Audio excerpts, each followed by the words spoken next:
The grand hall of Velaris Prime floated above a blue gas giant, shining with soft silver light that reflected across smooth crystal floors. Students from dozens of star systems gathered there every cycle, chosen from powerful families, advanced civilizations, and royal bloodlines. The academy was known across the galaxy not just for education, but for shaping future rulers and leaders. Among them walked Princess Elira of the Avenari. She moved slowly through the wide entrance corridor, her posture perfect, her steps controlled. Long flowing fabric followed her like a quiet wave, marking her as royalty even without the delicate crown resting lightly on her head. Yet despite her title, the crowd parted for her in a strange way, not with admiration but avoidance. Eyes glanced toward her and quickly looked away. Conversations softened when she passed. Empty space followed her like a shadow. The Avenari were famous for flawless beauty. Their society valued harmony, symmetry, and physical perfection above nearly everything else. For centuries, their rulers had embodied that ideal. Elira did not. One of her eyes shimmered gold while the other glowed faintly blue. A thin silver scar curved across her cheek, faint but impossible to ignore. Among most species, these details would have made her unique or even striking, but among the Avenari, they marked her as flawed. A quiet whisper followed her everywhere, imperfect. She reached the main dining chamber, where long, curved tables hovered slightly above the floor. Groups of students laughed together, alliances forming naturally. Chairs filled quickly, except for one place. The seat beside Elira remained empty. It always did. She sat with calm dignity, folding her hands in her lap as if she did not notice. Inside, however, the silence pressed heavily against her thoughts. She had grown used to it, yet it never truly became easier. Today, something different happened. A young man entered the hall wearing a simple dark uniform. Unlike many others, his clothing lacked decorative symbols or elaborate design. He looked around slowly, curiosity clear in his expression. Daniel Hale had arrived. Humans were still new to galactic diplomacy. Many species considered them unpredictable, sometimes overly emotional, but also remarkably resilient. Daniel carried himself without arrogance. His eyes moved carefully across the room, observing everything with quiet interest. He noticed Elira almost immediately. Not because of her scar, because of the empty space around her. Every table was full, filled with conversation and movement, except the space beside the princess. It felt wrong to him, like a silent wall built by invisible rules. He walked toward her. Nearby students watched, expecting him to change direction at the last moment. Most newcomers learned quickly which social boundaries should not be crossed. Daniel did not slow. He reached the table, pulled the chair back, and sat down beside her. The room grew quieter. Elira felt the shift before she even turned. Slowly she looked toward him, her expression carefully neutral. "You may not understand where you are sitting," she said softly. He smiled gently. "Looks like a good place to me." Her gaze lingered on him, searching for mockery or hidden intention. She found neither. "I am avoided," she explained. "Then everyone else is missing out," he replied simply. She blinked, unsure how to respond. The first conversation between them was small. He asked about the academy. She answered cautiously. He spoke about Earth, about oceans and cities filled with noise and light. His words carried warmth, not the cold politeness she was used to. Days passed, and each day he sat beside her again. Some students whispered that he sought favor with royalty. Others said humans simply lacked cultural awareness. Yet Daniel's behavior did not change. He spoke to her naturally, laughed easily, and listened with real attention. Slowly, Elira felt something unfamiliar growing, comfort. During training exercises, teams formed quickly. Elira waited as always, expecting silence. Daniel stepped forward without hesitation. "We're partners," he said. Their first mission simulation placed them in a virtual desert environment, forcing them to locate resources and survive extreme conditions. Elira's strategic mind quickly identified patterns in the terrain, predicting hidden water sources. Daniel adapted rapidly, trusting her insights without question. They finished the challenge faster than most teams. For the first time, other students looked at her with surprise rather than pity. Later, while walking through the academy gardens, floating islands filled with glowing plants, Elira asked quietly, "Why do you continue choosing me?" Daniel thought for a moment. "Because you're interesting," he said, "and because you deserve someone sitting beside you." The answer felt simple, but it struck deeply. She had spent years believing she must earn acceptance through perfection she could never achieve. Daniel behaved as if acceptance required no conditions. However, not everyone welcomed this change. Avenari nobles watched carefully. Elira's growing confidence threatened long-standing traditions. A flawed princess gaining influence could shift how their society viewed perfection itself. One evening during a formal debate session, a noble openly questioned her presence. "Perhaps Princess Elira should observe rather than lead," he suggested smoothly. "Certain qualities may interfere with representing our ideals." The room grew tense. Before Elira could respond, Daniel spoke calmly. "Leadership isn't about looking perfect," he said. "It's about making the right decisions." The noble's expression tightened, but several non-Avenari students nodded in agreement. Elira felt something change inside her. For the first time, someone defended her without hesitation, not because she was royalty, but because he believed in her. As weeks passed, their partnership strengthened. They trained together, studied together, and slowly transformed how others interacted with her. Some students began approaching her directly, curious about her strategic thinking. Yet behind the scenes, powerful figures began discussing the situation. Reports reached the royal court describing a human influencing the flawed princess. Some elders feared the consequences. Others quietly watched with interest. Late one night, Elira stood alone on a viewing balcony overlooking endless stars. Daniel joined her silently.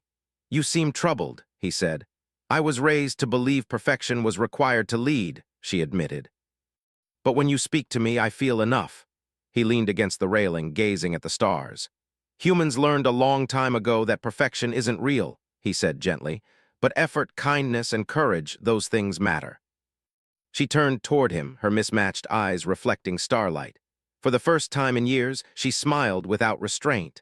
Far above them, hidden observers monitored Academy communications. The bond between a human and a flawed princess was becoming impossible to ignore. And soon, forces beyond their understanding would begin moving, forces that would test whether a simple act of kindness could truly change destiny. The change did not happen suddenly. It grew slowly, like light spreading across the horizon before sunrise. At first, only a few students noticed that Princess Elira no longer walked with quiet hesitation. Her shoulders stayed straight, her gaze steady, and when she spoke during discussions, her voice carried calm certainty instead of careful restraint. Daniel walked beside her as usual, never acting like her protector, yet somehow always making her feel safe. The academy itself seemed to react to the shift. Students who once ignored her began watching more closely.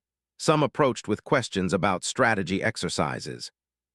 Others simply nodded respectfully when she passed. The empty chair beside her during meals was no longer always empty, though Daniel remained her constant companion. Not everyone welcomed this change. Among the Avenari nobles attending the academy, whispers grew sharper. Tradition had shaped their society for centuries, and Elira's growing influence challenged their expectations. If a princess considered flawed could inspire respect, then perhaps their definition of perfection was not absolute. One afternoon, the Academy announced a large-scale cooperative simulation involving multiple species teams. The exercise was meant to test leadership under pressure. Elira expected to be assigned quietly to a supporting role, but the instructors surprised everyone by naming her a team leader. Murmurs filled the chamber. Daniel smiled slightly when he heard her name, as if he had expected it all along. The simulation began inside a massive artificial environment designed to mimic a collapsing space station. Gravity fluctuated unpredictably, alarms echoed through narrow corridors, and holographic hazards forced participants to adapt quickly. Some team members hesitated when they realized Elira would lead them. She felt their doubt but pushed forward anyway. "Follow my signals," she instructed calmly. "Stay together and observe before reacting." Daniel moved beside her, helping coordinate movements and encouraging others. He trusted her decisions openly, and slowly the team began trusting her as well. Elira noticed patterns others missed. She predicted structural failures seconds before they occurred, guiding the team safely through dangerous passages. When a simulated explosion separated two members, she adapted immediately, changing their path without panic. By the end of the exercise, her team finished with the highest survival score. The instructors praised her analytical skill publicly. For a moment, silence filled the hall, not the old silence of avoidance, but one of recognition. Later that evening, Elira sat quietly in the garden islands, watching floating lights drift through the air. Daniel joined her, carrying 2 warm drinks. "You did well today," he said. She looked down at the glowing liquid in her cup. "I feared they would refuse to follow me." "They didn't," he replied, "because you gave them a reason not to." She smiled faintly, but worry remained in her eyes. "The more visible I become," she said softly, "the more attention I attract from those who believe I should remain hidden." Daniel understood without needing further explanation. Power rarely changed without resistance. Their conversation ended when a messenger drone arrived, projecting a formal invitation from the Academy Council. Elira was requested to attend a private evaluation session with several Avenari elders who had recently arrived. Her stomach tightened. The council chamber felt colder than usual. Tall figures in flowing robes observed her silently as she entered. Their eyes lingered briefly on her scar before returning to neutral expressions. One elder spoke first. "Reports suggest you have gained unusual influence among students," he said carefully, "particularly due to your association with the human." Elira felt tension rise but kept her voice steady. "We work well together. Some believe your growing visibility may confuse traditional values," another elder added. "Perfection is central to Avenari identity." She paused, choosing her words carefully. "Perfection has never saved lives," she said quietly. "Understanding has." The elders exchanged glances. Some seemed displeased, others thoughtful. After the meeting ended, Elira left feeling both proud and uneasy. She knew that change always carried risk. Outside, Daniel waited near the entrance. "You survived," he said lightly. She laughed softly. "Barely." They walked together through the quiet corridors. For the first time, she spoke openly about her fears, not of failure, but of losing the fragile confidence she had built. Daniel listened without interrupting. "You are not defined by their expectations," he said gently when she finished. "You decide who you become." His words settled deeply within her. Days later, the Academy faced a real crisis. A transport vessel malfunctioned while docking, sending shockwaves through several sections of the structure. Emergency alarms blared as gravity shifted dangerously. Students panicked, rushing through corridors without clear direction. Elira's mind focused immediately. She analyzed the movement patterns of the station and realized certain pathways would become unsafe within minutes. "Follow me," she called firmly, guiding nearby students toward a safer zone. Daniel coordinated behind her, helping those who stumbled and calming frightened individuals. Together, they formed a steady center in the chaos. At one point, a younger student froze in fear near a damaged walkway. Without hesitation, Elira crossed the unstable surface, calculating each step carefully. Daniel followed close behind, ready to assist if needed. They reached the student and guided them back safely moments before the walkway collapsed. By the time emergency teams stabilized the situation, dozens of students had been evacuated thanks to Elira's leadership. The event changed how many saw her. Where once they had noticed her difference first, now they saw capability. Recognition spread quickly throughout the academy and beyond. Messages reached distant systems, including the Avenari Royal Court. With recognition came greater scrutiny.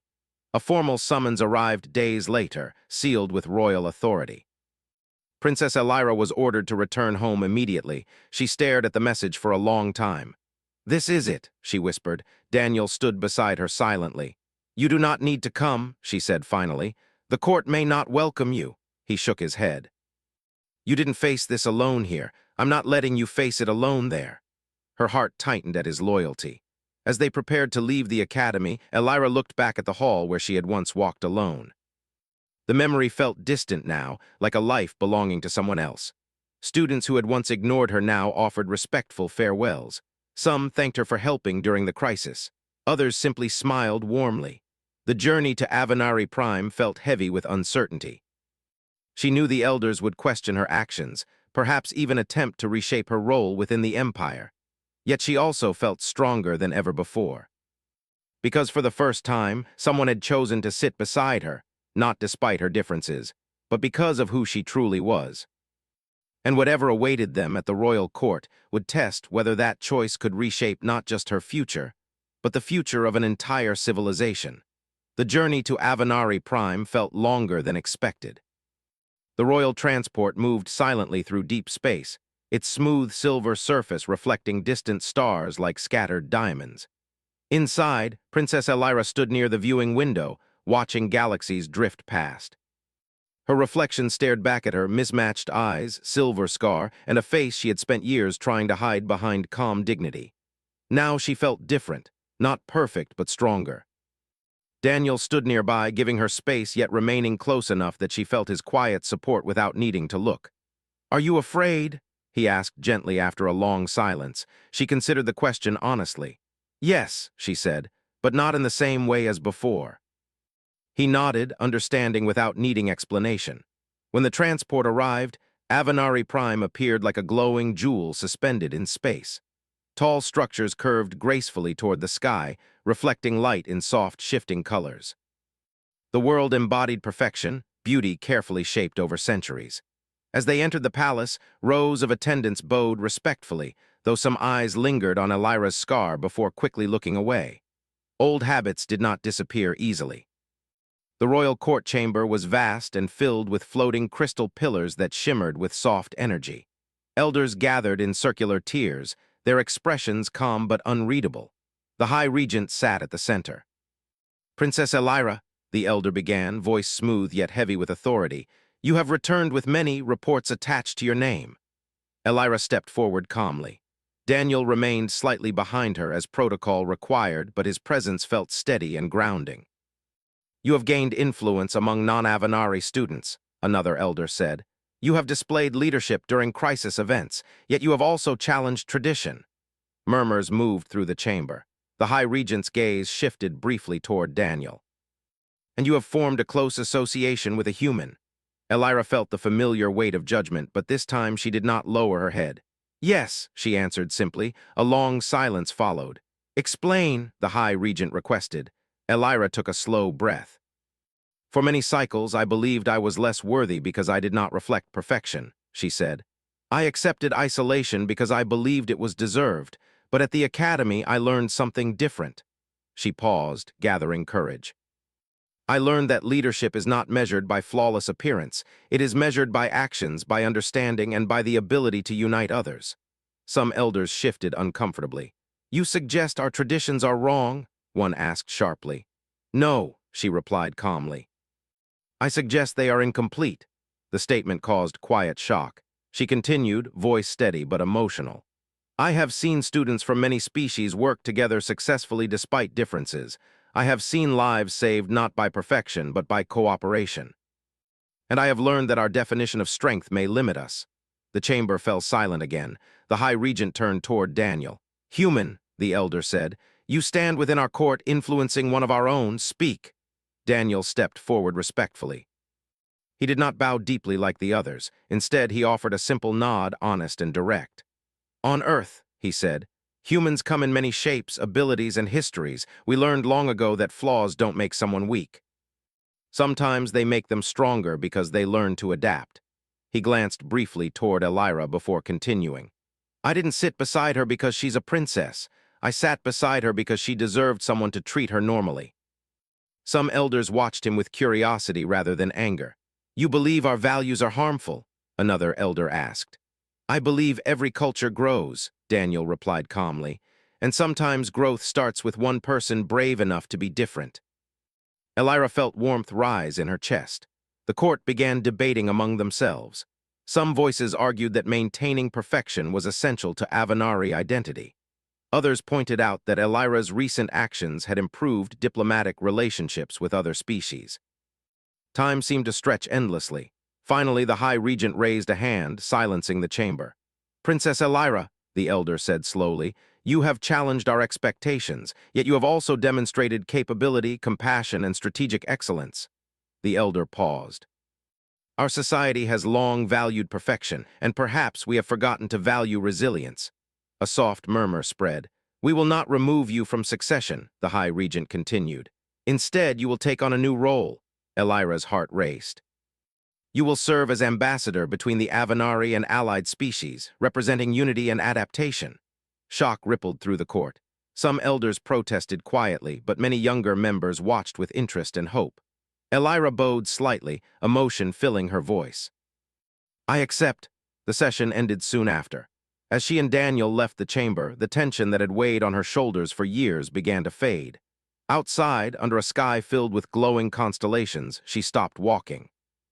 "For so long," she said softly, "I believed I needed to change myself to belong." Daniel leaned against a balcony railing. "And now," she smiled, not carefully, not politely, but fully. "Now I think belonging comes from being seen." He returned the smile. "You were always worth seeing." Days passed, and the palace atmosphere slowly shifted. Servants greeted her with warmer expressions. Younger nobles approached her with curiosity rather than judgment. Change moved slowly, but it had begun. One evening, she attended a gathering where several young Avenari spoke openly about feeling pressured by perfection standards. They thanked her quietly for speaking honestly before the court. Elira realized her journey had become more than personal. It had opened space for others. Later, standing again by a viewing window, she looked at her reflection.